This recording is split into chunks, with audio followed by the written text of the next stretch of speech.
여러분 안녕하십니까.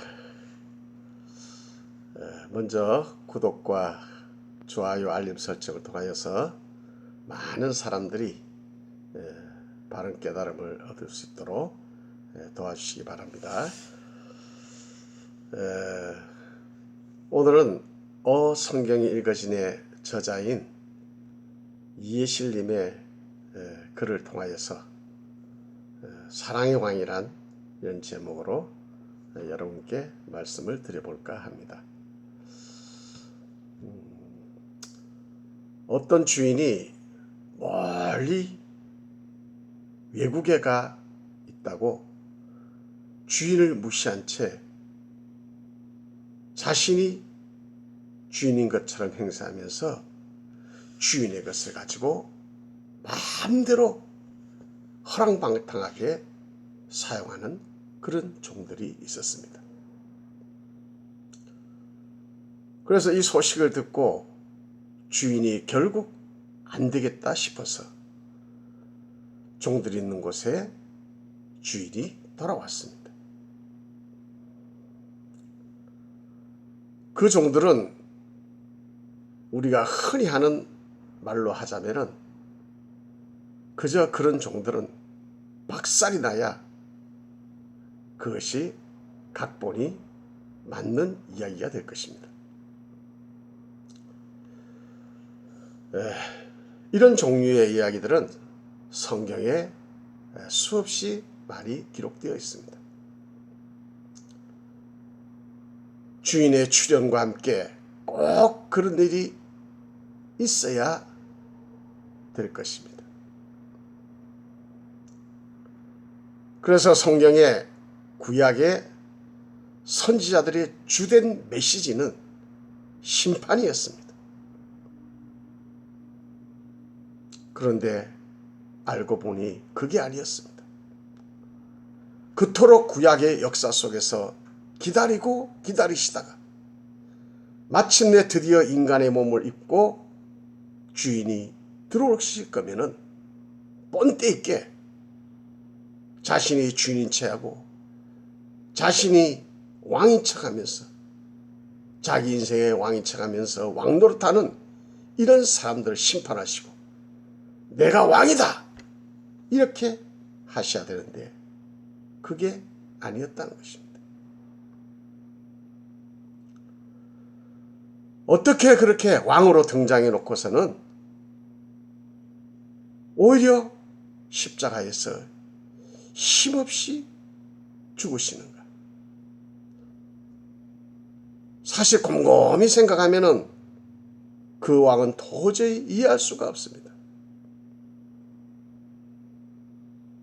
자신이 주인 체하면서 왕노릇하는 그들을 주리를 틀고 각을 떠서 심한 말로 그 내장을 다 꺼내서 불로 태워 죽여도 시원치 않을 것 같은데 그 왕은 그런 생각이 안 나시나 모르겠습니다. 왜 안 나시겠습니까? 그래서 그 주인은 그 종들의 목을 찔러서 피를 흘려 죽이고 뿐만 아니라 그 몸을 조각조각 각을 떠서 내장도 다 꺼내가지고 불로 태우는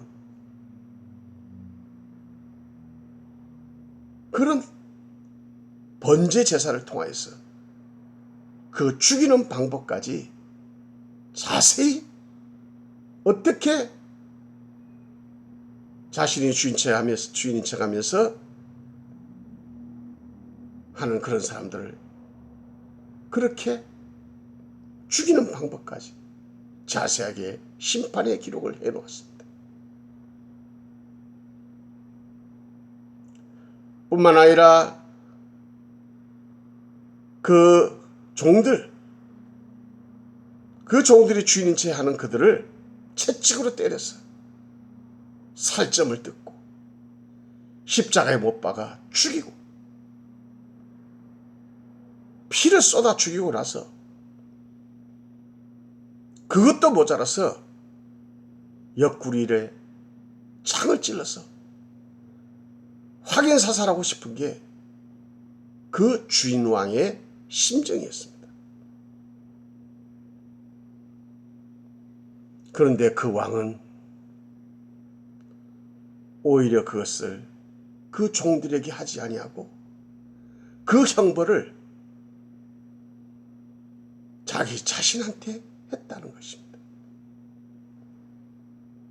그 왕은 바로 사랑의 왕이었습니다.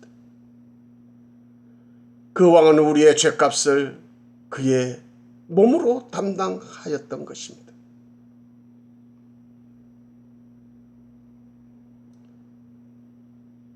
그 왕은 다시 부활하심으로써 종들에 대한 그 사랑을 증명해 주었습니다. 우리 인생은 모두 다 하나님 앞에서 하나님을 주인으로 하나님을 왕으로 모시지 아니하고 내가 내 인생의 주인인 것처럼 내가 내 인생의 왕인 것처럼 그렇게 살았습니다. 그것이 바로 하나님 앞에 우리의 죄라는 것입니다. 그런데 사랑의 왕 되시는 우리 예수님께서는 이 땅에 오셔서 그 종들에 대한 심판을 자신에게 했다는 것입니다. 이 부활을 사실적으로 목격한 사람들은 그 주님 왕의 사랑, 그 사랑을 깨닫고 그 주님의 사랑과 부활을 목숨을 걸고 전하게 되었던 것입니다. 당시에 로마의 포악한 학살적 만행 앞에서도 그들은 굴복지 아니하고 그 주인의 사랑을 전하다가 죽었습니다. 그렇게 하자 그 로마는 그 사랑의 주인의 그 사랑과 그 주님의 부활의 사실상 앞에 결국은 무릎을 꿇고 로마가 기독교 국가가 되는 놀라운 역사가 일어났던 것입니다. 그 사랑의 왕 주님은 자기를 믿는 자에게 자신처럼 영생의 생명을 주시겠다고 약속의 말씀을 주셨습니다. 하나님은 우리를 사랑하시지만은 죄는 미워하셔서 반드시 심판을 하셔야만 되는데 바로 이 죄의 문제를 하나님은 예수님의 십자가 죽음 안에서 해결하셨던 것입니다. 한 번 기회뿐인 우리의 귀중한 인생, 이 귀중한 인생, 이 인생은 구원을 받아야 되는 것입니다. 따라서 오늘 이 말씀을 통하여서 참된 구원은, 죄 씻음에 받은 구원은 오직 사랑의 왕 우리 주 예수님한테 있다는 것을 깨닫고 예수님을 믿어서 천국 복음과 영생의 축복을 받을 수 있는 여러분들이 되시기를 주님의 이름으로 축복합니다. 감사합니다.